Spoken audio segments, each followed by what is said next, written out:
Hello students.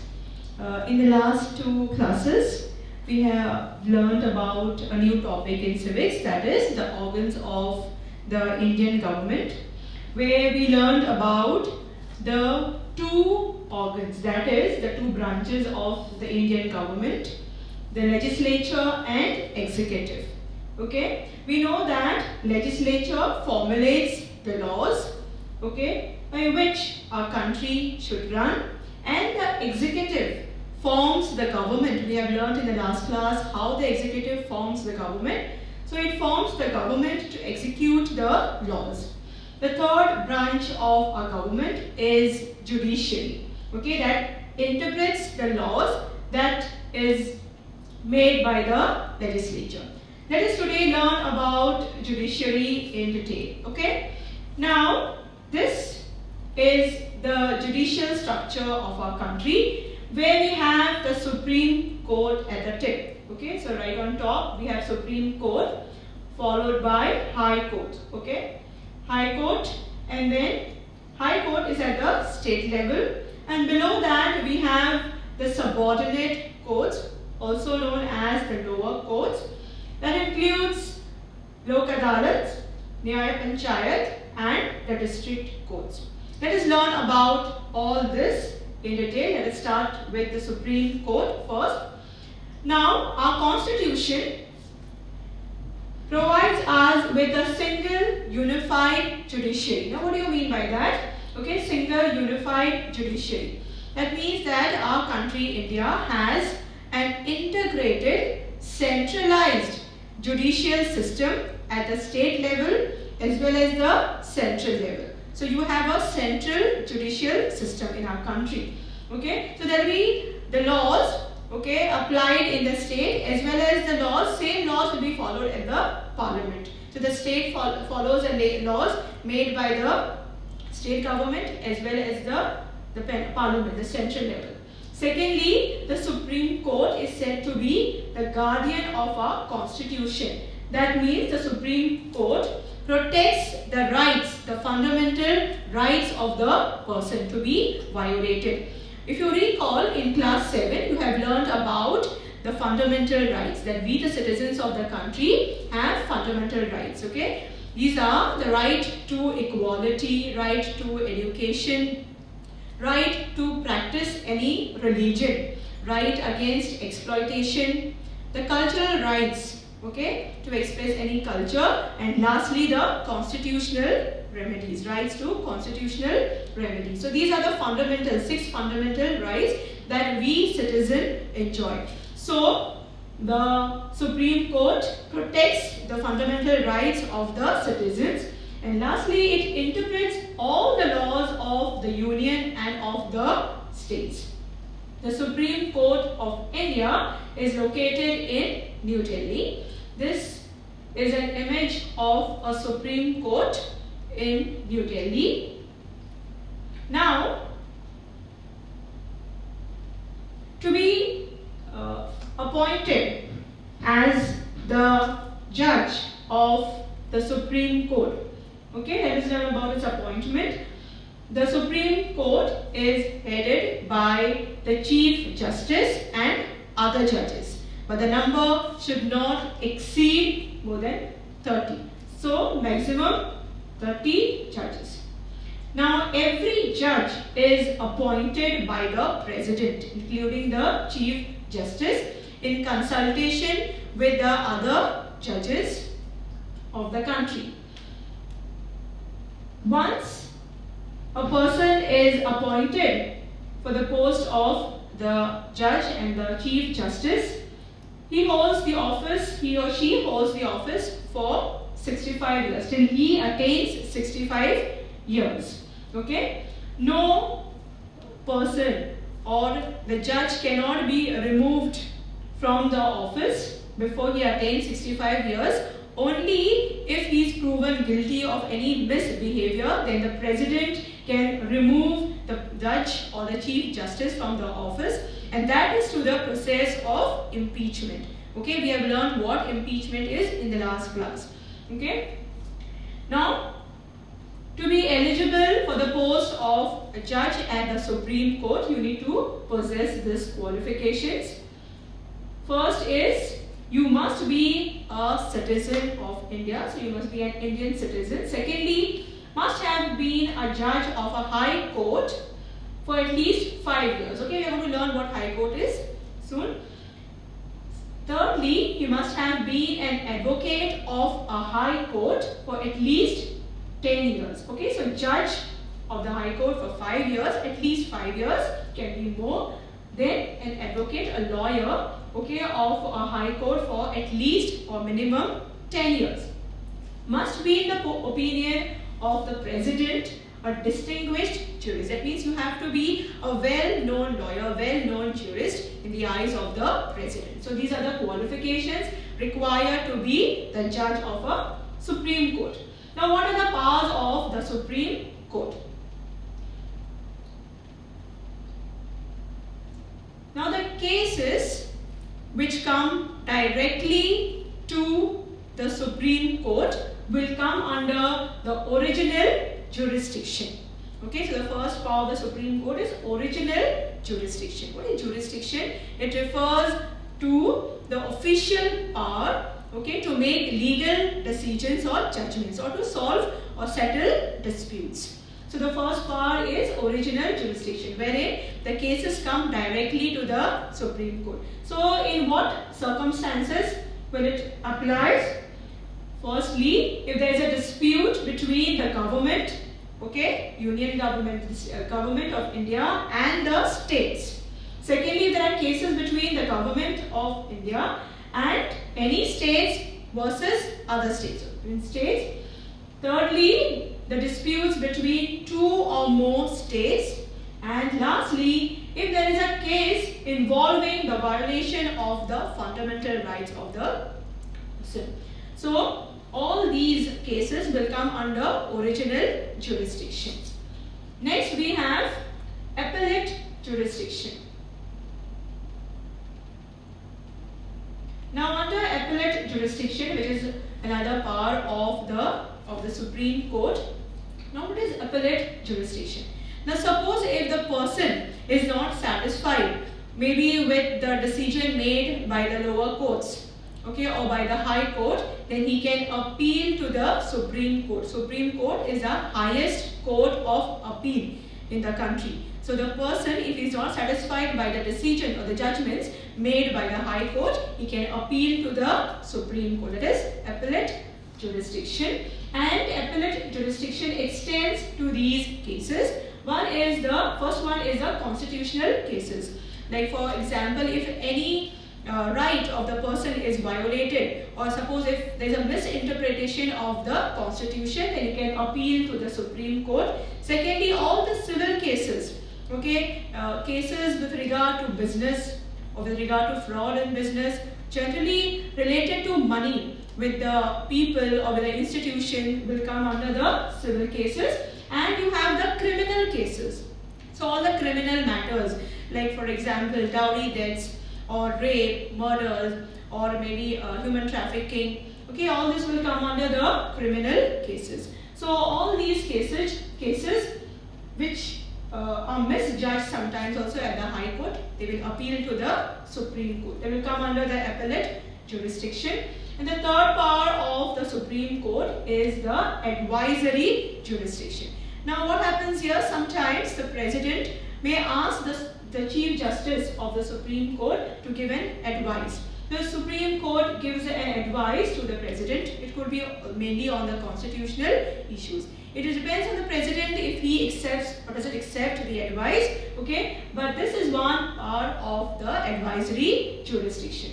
The other powers of the Supreme Court is Court of Record. Supreme Court is a court of record, revisory and the judicial review. Now what is Court of Record? Supreme Court also has a power of Court of Record. That means all the judgments are recorded. All the judgments that is passed by the judges, okay, or the Chief Justice. So all the proceedings handled in the court are all recorded for future reference.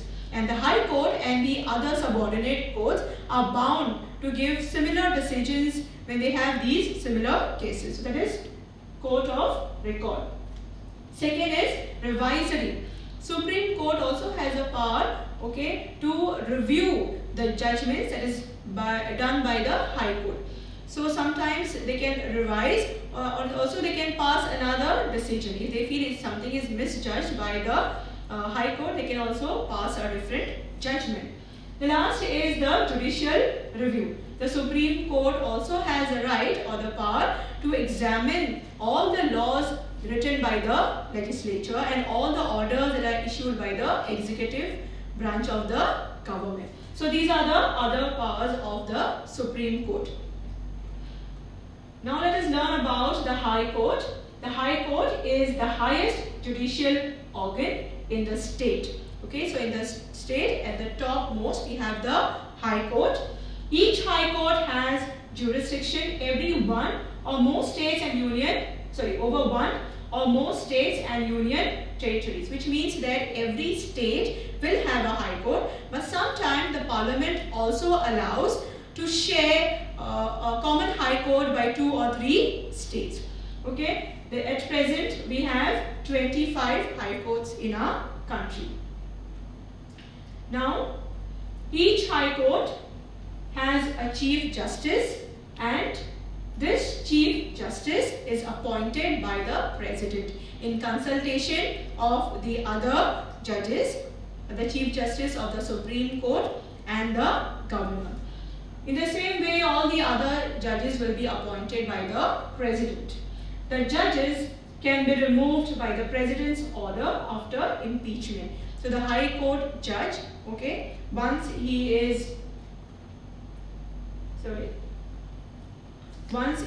attains the office, he cannot be removed from his office till he attains the age of 62. Okay, it is only if he is found guilty, then the President can remove him from the office through the process of impeachment.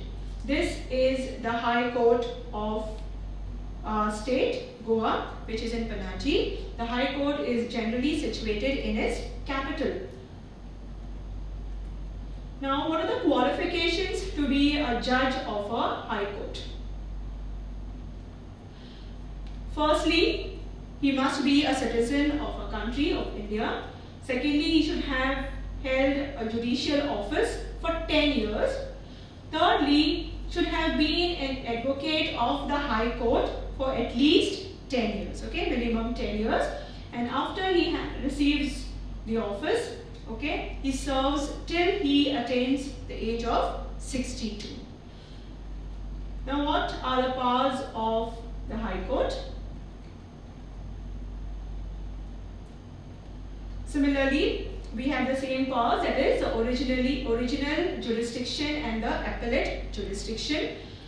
The cases which are directly brought to the High Court, okay, that is the disputes concerning the fundamental rights. We have discussed about that. If the fundamental right of a person is violated, the cases involving election petitions, cases regarding the property matters, that is the wills or the marriages or the divorces, all this will come under the original jurisdiction of the High Court. So the High Court has the power to deal with all these cases. Secondly, the appellate jurisdiction, the High Court hears appeals against the judgments passed by the other courts. So the High Court also has a power, okay, that is appellate jurisdiction, to listen to the appeals. Okay, suppose if the person is not satisfied by the decisions taken by the subordinate courts, the lower courts, then he can appeal to the High Court. So the High Court listens to all these judgments that are passed by the other lower courts. Now, apart from these two powers, the Supreme Court also has special powers known as writs. Now, what is writs? It is a written command issued by a court to abstain a person from doing illegal acts. Okay, so abstaining a person from doing illegal acts. And we have 5 under this, 5 types of writs. That is the first one, habeas corpus. What is habeas corpus? the court orders the person to be physically present before the court, okay, within 24 hours. Now let me give you an example here. Suppose if a police has arrested a person, okay, person A, and if the person is not yet found guilty, okay, and suppose if there is no whereabout of this person, no information given about the condition of the person, okay, about the place of the person, then any relative of the person, maybe the brother of this person, person A, can file a petition in the Supreme Court, wherein the Supreme Court can issue this writ, that is habeas corpus, okay, in which the police, okay, the police officials will be directed to make this person present before the court within 24 hours. Okay, this is a writ that is known as habeas corpus. The second one is mandamus. Now what is mandamus?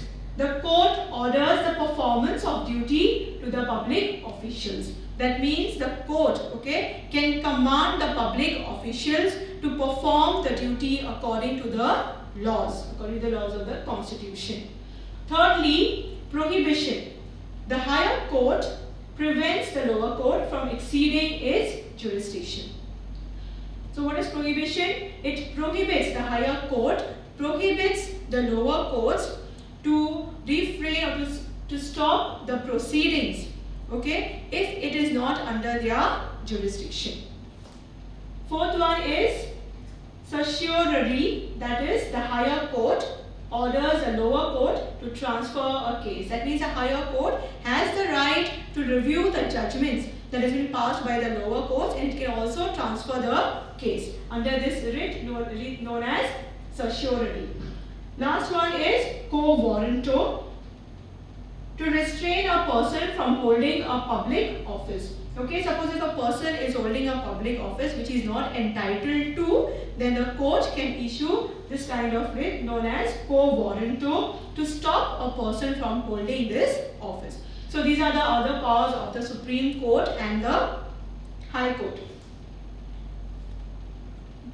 Next we have the subordinate courts, which are also known as the lower courts.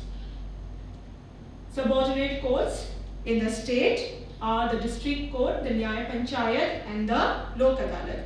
District court is the highest court in the district. All the civil cases, the criminal cases can be dealt with in the district courts. Suppose if the person is not satisfied with the decisions made at the district court, he can appeal to the higher court, that is at the High Court. Nyaya Panchayat is at the village level. These panchayats, the Panchayat court is established in the villages. Here the court, okay, will deal with the small cases or petty cases like robbery, theft, trespassing. Okay, all these are small cases dealt in the Nyaya Panchayat. The Nyaya Panchayat can only impose a fine on the person who is found guilty, but cannot convict that person. The person convicted to the jail. The last one is the Lok Adalat. The Lok Adalats, okay, or the People's Court is very popular. Okay, firstly because the justice here is very fast, it is a speedy justice. Secondly, it requires less money.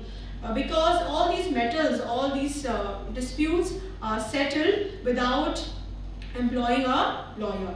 So some of the judges of the Supreme Court, the social workers, or the young people, young students of law, the law students, form this Lok Adalat, which is known as People's Court. And it is very popular because there is speedy justice in this. So in today's class, we have learned about the third branch of the government, that is judiciary. Okay, we have three organs of the government, that is the legislature, executive, and judiciary. Okay, so we have completed this chapter, okay, on organs of the Indian government. Thank you.